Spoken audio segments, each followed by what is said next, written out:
अध्याय 13 क्षेत्र क्षेत्रज्ञ विभाग योग। अर्जुन ने पूछा, हे केशव, मैं आपसे प्रकृति एवं पुरुष, क्षेत्र एवं क्षेत्रज्ञ और ज्ञान के लक्ष्य के विषय में जानना चाहता हूँ। श्री भगवान ने कहा, हे कुंती पुत्र, यह शरीर ही क्षेत्र अर्थात कर्म क्षेत्र कहलाता है और जो इस क्षेत्र को जानने वाला है वह क्षेत्रज्ञ अर्थात आत्मा कहलाता है। ऐसा तत्व रूप से जानने वाले महापुरुषों द्वारा कहा गया है। हे भरतवंशी, तू इन सभी शरीर रूपी क्षेत्रों का ज्ञाता निश्चित रूप से मुझे ही समझ, और इस शरीर तथा इसके ज्ञाता को जान लेना ही ज्ञान कहलाता है, ऐसा मेरा विचार है।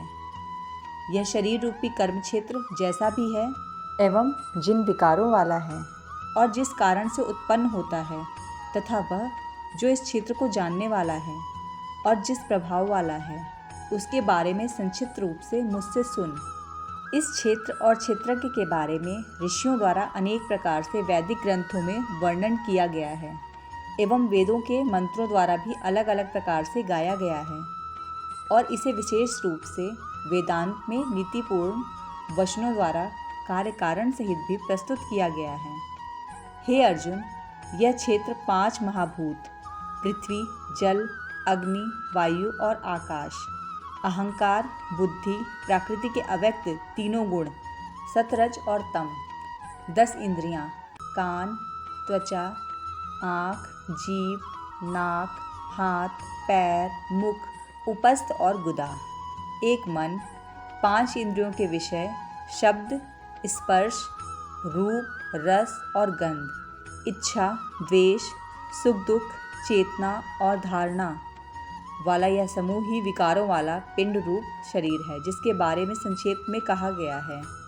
विनम्रता अर्थात मान अपमान के भाव का ना होना, दंभहीनता अर्थात कर्तापन के भाव का ना होना, अहिंसा अर्थात किसी को भी कष्ट नहीं पहुंचाने का भाव, क्षमाशीलता अर्थात सभी अपराधों के लिए क्षमा करने का भाव, सरलता सत्य को ना छिपाने का भाव, पवित्रता मन और शरीर से शुद्ध रहने का भाव, गुरु भक्ति श्रद्धा सहित गुरु की सेवा करने का भाव, दृढ़ता संकल्प में स्थिर रहने का भाव और आत्मसंयम इंद्रियों को वश में रखने का भाव। इंद्रियां विषयों अर्थात शब्द, रूप, रस, गंध, स्पर्श के प्रति वैराग्य का भाव, मिथ्या अहंकार अर्थात शरीर को स्वरूप समझना ना करने का भाव, जन्म, मृत्यु, बुढ़ापा, रोग, दुख और अपनी बुराइयों का बार बार चिंतन करने का भाव, पुत्र, स्त्री, घर और अन्य भौतिक वस्तुओं के प्रति आसक्त ना होने का भाव,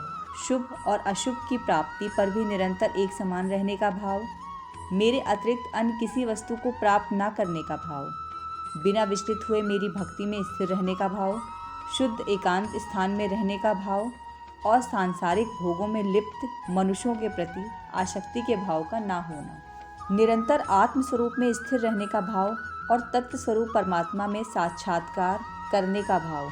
यह सब तो मेरे द्वारा ज्ञान कहा गया है, और इसके अतिरिक्त जो भी है वह अज्ञान है। हे अर्जुन, जो जानने योग्य है अब मैं उसके विषय में बतलाऊंगा, जिसे जानकर मृत्यु को प्राप्त होने वाला मनुष्य अमृत तत्व को प्राप्त होता है, जिसका जन्म कभी नहीं होता है, जो कि मेरे अधीन रहने वाला है, वह ना तो करता है और ना ही कारण है। उसे परम ब्रह्म अर्थात परमात्मा कहा जाता है।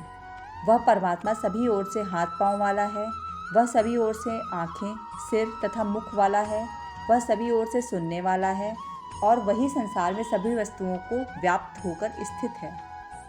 वह परमात्मा समस्त इंद्रियों का मूल स्रोत है, फिर भी वह सभी इंद्रियों से परे स्थित रहता है। वह सभी का पालन करता होते हुए भी अनासक्त भाव में स्थिर रहता है, और वही प्रकृति के गुणों अर्थात सत्व रज तम से परे स्थित होकर भी समस्त गुणों का भोक्ता है।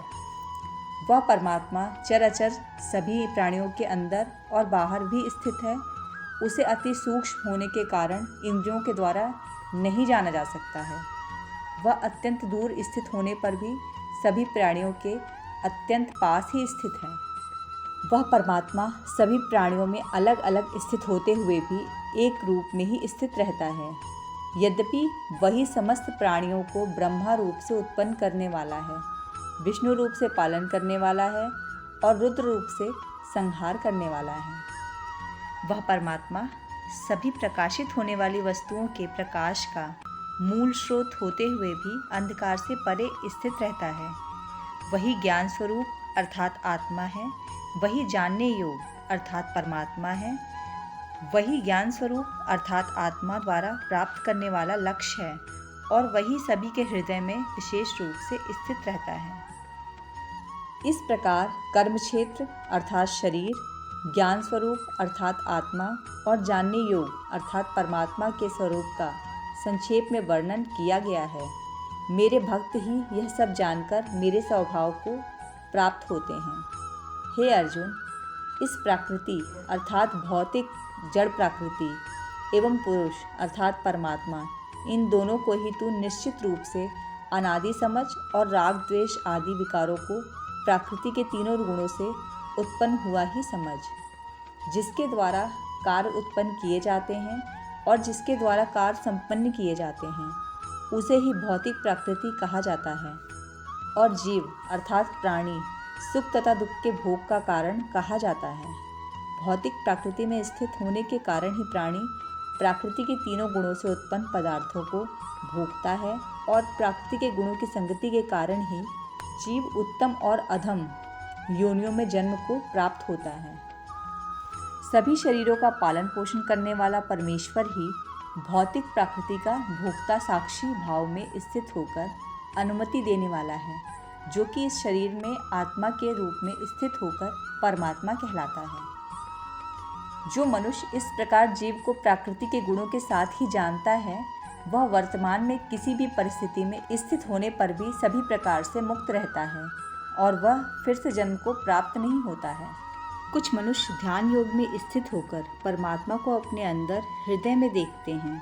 कुछ मनुष्य वैदिक कर्मकांड के अनुशीलन के द्वारा और अन्य मनुष्य निष्काम कर्म योग द्वारा परमात्मा को प्राप्त होते हैं। कुछ ऐसे भी मनुष्य हैं जो आध्यात्मिक ज्ञान को नहीं जानते हैं, परंतु वह अन्य महापुरुषों से परमात्मा के विषय में सुनकर उपासना करने लगते हैं। परमात्मा के विषय में सुनने की इच्छा करने कारण वह मनुष्य भी मृत्यु रूपी संसार सागर को निश्चित रूप से पार कर जाते हैं।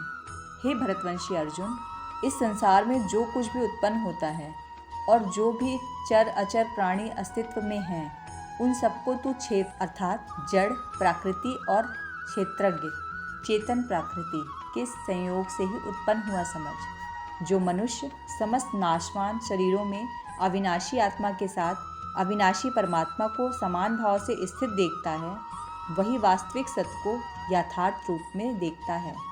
जो मनुष्य सभी चर अचर प्राणियों में समान भाव से एक ही परमात्मा को समान रूप से स्थित देखता है, वह अपने मन के द्वारा अपने आप को कभी नष्ट नहीं करता है। इस प्रकार वह मेरे परम धाम को प्राप्त करता है। जो मनुष्य समस्त कार्यों को सभी प्रकार से प्रकृति के द्वारा ही संपन्न होते हुए देखता है और आत्मा को अकर्ता देखता है, वही यथार्थ रूप से देखता है। जब जो मनुष्य सभी प्राणियों के अलग अलग भावों में एक परमात्मा को ही स्थित देखता है और उस एक परमात्मा से ही समस्त प्राणियों का विस्तार देखता है, तब वह परमात्मा को ही प्राप्त होता है।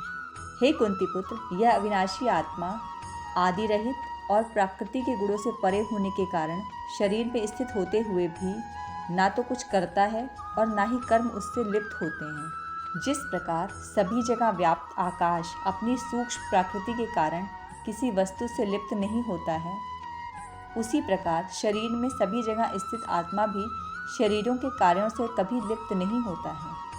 हे भरतवंशी अर्जुन, जिस प्रकार एक ही सूर्य इस संपूर्ण ब्रह्मांड को प्रकाशित करता है, उसी प्रकार शरीर में स्थित एक ही आत्मा संपूर्ण शरीर को अपनी चेतना से प्रकाशित करता है। जो मनुष्य इस प्रकार शरीर और शरीर के स्वामी के अंतर को अपने ज्ञान नेत्रों से देखता है, तो वह जीव प्रकृति से मुक्त होने की विधि को जानकर मेरे परम धाम को प्राप्त होता है।